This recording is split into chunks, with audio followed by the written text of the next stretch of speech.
दर्शकगण, श्रोतागण, भाई और बहनों, मातृशक्ति को नमन। खास, विशेष, मनमोहक, हमें अच्छी सूत्र देने वाला, हमें अच्छी अच्छी बातें बताने वाला, बच्चों को, युवाओं को, महिलाओं को, वरिष्ठ नागरिकों को, बुजुर्गों को, सभी को अच्छे अच्छे संस्कार देने वाला, शिक्षा की बातें बताने वाला, जीवन निर्माण की बातें बताने वाला, सूत्र बताने वाला और इंसानियत और मानवता के गुण देने वाला कार्यक्रम में आपका हार्दिक स्वागत है, अभिनंदन है, सत्कार है। कार्यक्रम में हम प्रतिदिन नए नए विषयों के साथ प्रवेश होते हैं। हर विषय में सागर सी गहराई होती है, पर्वत सी ऊंचाई होती है, यानी हर विषय को सांगोपांग बनाया जाता है, होलिस्टिक बनाया जाता है, उसमें शोध परख सामग्री डाली जाती है ताकि कि वो हर वर्ग के लिए, हर उम्र के लिए और हर मेंटल स्टेटस के लिए, हर रुचि वाले के लिए उपयोग हो। तो इसी क्रम के अंदर आज हम एक जीवन निर्माण का अति उत्तम विषय लेकर के आपके सामने प्रस्तुत हो रहे हैं।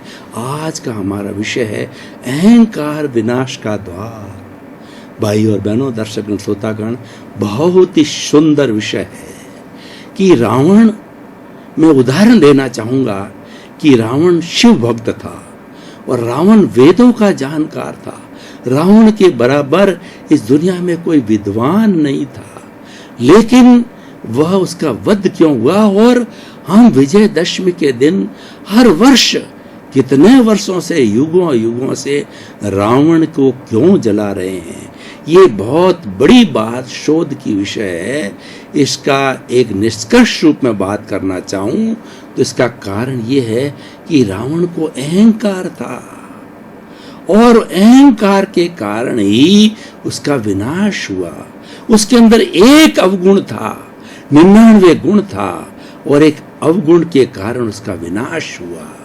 देखिए कि स्वयं राम ने अपने भाई लक्ष्मण को, जब रावण का अंतिम समय था, वो लास्ट बेड पे था, वो शैया पे, मृत्यु शैया पर था, तो उस वक्त में जो है भगवान राम ने अपने भाई लक्ष्मण को कहा कि लक्ष्मण तुम जाओ, रावण ज्ञानी है, रावण विद्वान है, रावण शिव भक्त है, रावण के पास वेदों का जानकार है और बहुत बड़ा पहुंचा हुआ व्यक्ति है, उससे ज्ञान लेकर के आओ।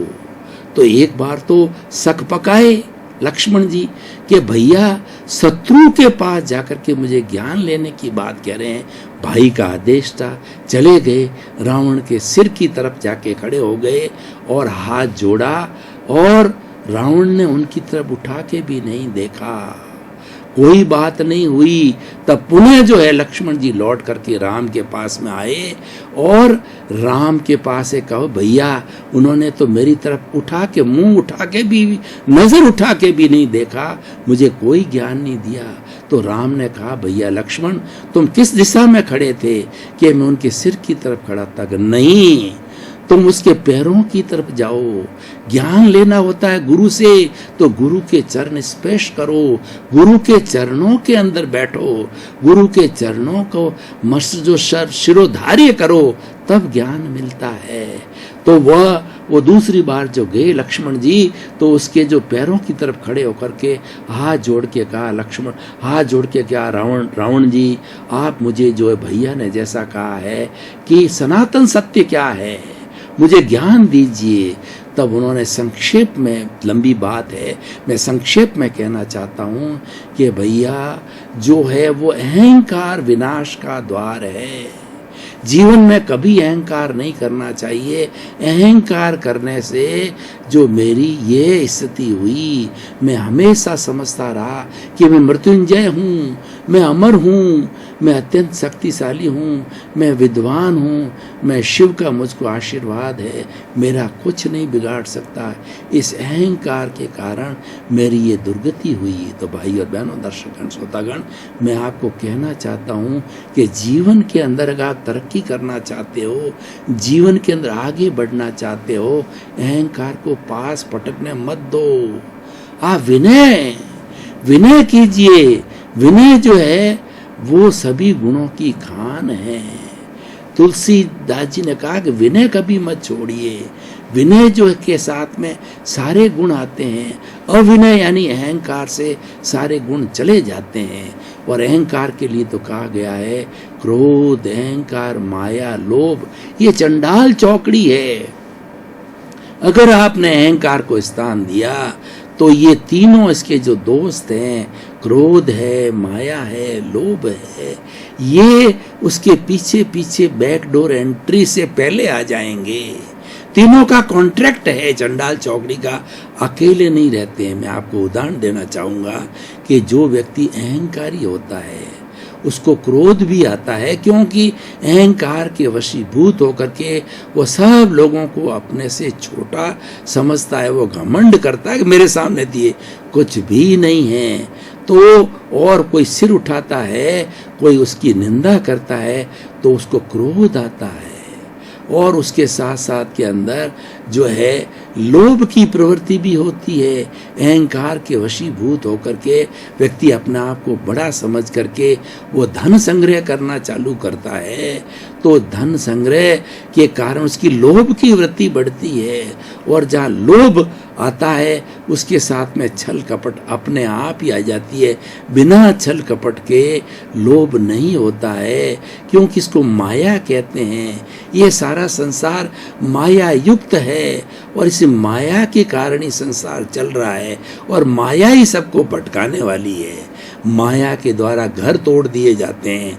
कोई व्यक्ति बेटे को कुछ कहता है, बाप को कुछ कहता है, कान में जाकर के दोनों में लड़ाई करा देता है। और ये माया ही हस्बैंड वाइफ में लड़ाई कराती है। ये माया ही हमारे समाज के दो घटकों के बीच में कम्युनल राइट्स कराती है, और ये खून खराबा कराती है और हमारा नुकसान कराती है। राजनीतिज्ञ लोग क्या करते हैं, ये मायावी होते हैं। ये अलग अलग लोगों को अलग अलग बात करके अपने स्वार्थ की सिद्धि से वोट बटोरना चाहते हैं। वो हमारी जनता को गुमराह करते हैं, झूठे वायदे करते हैं। उनका काम माया करना है। तो माया करने से जो है वो उनको लाभ होता है, उनको वोट मिलते हैं, उनकी सरकार बनती है, तो और उनको प्रतिष्ठा मिलती है, पद मिलता है, उनको इस लोभ का स्मरण होता है। तो मैं ये बात कर रहा था अहंकार की। देखिए हम जो है इस शरीर के अंदर हमारा जो भीतर विराजमान शुद्ध आत्मा भगवान है, जो कि 84 लाख जीवा योनि प्राणियों का एक सा है। इसको इस शरीर रूपी कारावास में किसने बांध रखा है? इसको अहंकार ने बांध रखा है। कर्ता भाव अहंकार है। ये धन मैंने इकट्ठा किया, मैं, मेरा अहंकार है। मेरा घर, मेरी पत्नी, मेरे बच्चे, मेरा परिवार, मेरे भवन, मेरी गाड़ियाँ, ये सारा अहंकार जो है ये कर्ता भाव है। और कर्ता भाव कर्म बंधन का कारण है। और ये कर्म बंधन ही इस आत्मा को 84 लाख जीवा योनि में भ्रमण कराते हैं, मुक्त नहीं होने देते हैं। और जो ही कर्ता भाव समाप्त होता है तो हमें ज्ञाता दृष्टा भाव आता है। कर्ता भाव समाप्त होते ही आत्मा में ज्ञाता दृष्टा भाव जो है प्रारंभ हो जाता है, क्योंकि वो चिंतन करने लग जाता है कि मैं तो करने वाला हूं ही नहीं, मैं तो निमित्त हूँ, मैं तो संजोग हूँ। और ये करने वाला व्यवस्थित शक्ति है और कई संजोगों से मिलकर के कोई कार्य होता है। मैं तो उसमें से एक संजोग हूँ, मैं करता हूँ ही नहीं, करता होने की मेरी योग्यता नहीं। कर्ता भाव मेरा हमेशा हमेशा के लिए समाप्त हो गया है और वो उसका जो चार्जिंग पॉइंट हटा दिया गया है। सिर्फ मेरे पास में कर्मों का डिस्चार्ज बचा है, जो बर्फ की सीला की तरह पिघलता रहता है और मैं उसको जानूं और देखूं। ये जानना, देखना, ज्ञाता दृष्टा भाव हमको संभाव में लाता है, हमको विनय में ले जाता है, हमारा अहंकार का विसर्जन होता है। आप करके देख लीजिए। आप अगर भीतर चिंतन करते हो कि जो है वो विनय भाव से मैं जो है मैं तो मूढ़ हूँ, मैं तो अज्ञानी हूँ, मैं तो इस संसार के बारे में जानने वाला विद्यार्थी हूँ, मैं तो कुछ भी नहीं जानता हूँ और मैं तो इस ज्ञान के क्षेत्र के अंदर एक विद्यार्थी हूँ। आपको कोई तरह का अहंकार नहीं आएगा। बड़े बड़े विद्वान लोग, बड़े बड़े कुबेरपति, उनको अहंकार टच नहीं करता। बड़े बड़े सन्यासियों को अहंकार टच नहीं करता, क्योंकि वो जानते हैं अहंकार विनाश का द्वार होता है। अधगल गगरी छलकत जाए, जो हमारा घड़ा होता है अगर आधा भरा हुआ होता है तो वो छलकता है, पूरा घड़ा भरा हुआ कभी नहीं छलकता है। यानी पूर्ण ज्ञानी होता है, आत्मज्ञानी होता है, वो कभी अहंकार नहीं करता है, क्योंकि वो जानता है कि अहंकार से ही मेरा विनाश है और अहंकार से ही मैं इस कारावास में बंधा रहूंगा। और अहंकार ही जो है हमारे जीवन के अंदर विक्षेप पैदा करता है, जीवन में प्रसन्नता नहीं आने देता है। देख लिए, मैं आपको कुछ उदाहरण के द्वारा बताना चाहता हूँ कि बहुत बड़े नेताजी जो है वो किसी जगह चले जाते हैं, वो सामने देखते हैं कि मेरे सामने लाखों की भीड़ होनी चाहिए। ये जो है बड़े बड़े नेताओं की हवस होती है, ये एक कमजोरी होती है कि वो भीड़ को देखना चाहते हैं, और भीड़ नहीं होती है तो वो तनुक मिजाजी हो जाते हैं, उनका अहंकार भड़क जाता है। मैं इतना बड़ा नेता, मुझे कोई सुनने ही नहीं आया, 5-50 ही लोग सुनने आते हैं, तो उसका अहंकार बोलता है, उसका अहंकार भड़कता है, और वह जो है वो या तो वापस चला जाता है और वह इंटरेक्शन नहीं कर पाता है लोगों से। देखिए, उदाहरण के तौर पर देखिए, कोई बड़ा अफसर है और बड़ा अफसर अहंकारी है, तो वह अच्छे संबंध नहीं बना सकता, अच्छा आउटपुट नहीं ले सकता। ठीक है, उसकी पोस्ट है, उसके पोस्ट के कारण लोग डरे रहते हैं, लेकिन उस व्यक्ति का दिल में सम्मान नहीं होता है। मैं आपको कोट करना चाहता हूँ, लाल बहादुर शास्त्री हमारे भारत के प्रधानमंत्री रहे, अहंकार शून्य व्यक्ति थे, सादगी वाले थे, simple living and high thinking वाले व्यक्ति थे, और वो बिल्कुल मॉरल वाले थे, ईमानदार व्यक्ति थे। तब हमारे ऊपर जब चीन का हमला हुआ तो उन्होंने नारा दिया, जय जवान जय किसान। यानी कि जो सरहदों पर काम करने वाला जो हमारा जवान है, उसी की वजह से हम सुरक्षित हैं, और वो खून की होलियां खेलते हैं सरहदों के ऊपर, तब हम जाकर के अपने देश के अंदर होली खेलते हैं, प्रेम की होली खेलते हैं, आनंद की होली खेले। यानी हम आराम की नींद क्यों सोते हैं? क्योंकि वो सरहदों के ऊपर गोली खाते हैं, सरहदों अपना खून बहाते हैं, इसे उन्होंने जय जवान कहा। और जो किसान हमारा अन्नदाता है, किसान हमें अन्न देता है, किसान हमें भोजन देता है, रोटी देता है। किसान अगर अन्न पकाना बंद कर दे तो हम भूखे मर जाएंगे। जय जवान जय किसान दिया, और उन्होंने आह्वान किया देश को, अहंकार शून्य व्यक्ति का प्रभाव बताना चाहता हूँ, आह्वान किया हर व्यक्ति सोमवार को उपवास रखेगा, ताकि हमें कुछ जो है धान की बचत करनी है और कुछ हमें धन को इकट्ठा करना है। लोगों ने हजारों लाखों टन सोना उनके चरणों में लाके डाल दिया कि वो निरंकारी थे, अहंकार शून्य थे, राष्ट्र भक्त थे, देशभक्ति की भावना थी, जनता के प्रति उनका रुझान था, जनता के सेवक थे। तब ऐसा हुआ। आप करके देखिए, अगर आप में अहंकार शून्यता है तो आप घर में ऐसे एडजस्ट हो जाएंगे जैसे कि दूध के अंदर मिश्री मिल जाती है।